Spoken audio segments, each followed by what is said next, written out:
there are so many... But the thing is, the question I want to ask you, and this is relevant to the Greens as well, but given you're here, I'll ask you this question. You know the political reality that Turnbull can't change that now. Otherwise, he'll lose the Prime Ministership. He simply can't renege on this deal that he did with his whole party room before the election.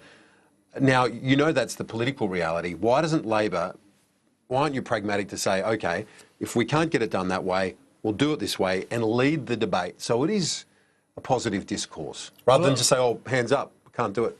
Because I think that if we go into that process with a plebiscite, we're going to see, whilst there'll be people that are opposed to marriage equality who may be respectful, there'll be a very significant proportion of those advocating against the change that will be hateful, that will be homophobic, and that will be damaging, I think.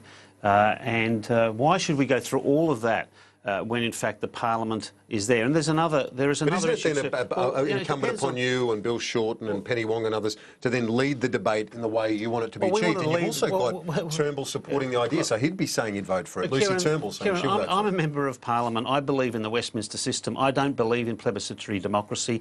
I believe in representative democracy. I'm elected to a Parliament that really has been imbued with the Westminster system, where parliamentarians make decisions. We're elected to make decisions. This is a situation where not only the Prime Minister is seeking to abrogate his responsibility and outsource this decision, the decision itself is not one that's binding on the Parliament. So it's 160 plus another 15 million plus how much more, who knows? I mean, you have a government lecturing us on fiscal repair, and yet it wants to introduce an expensive, divisive and damaging plebiscite which will have no bearing on what the members of Parliament do after that result. I just want to ask you last. Well, the last question and the argument that's been made is if you have a plebiscite, that's done once and for all. If there's a clear majority, you can't argue against that, as opposed to, say, if you had a vote in the Parliament where maybe a 1 or 2 victory would then lead to the Christian lobbies and others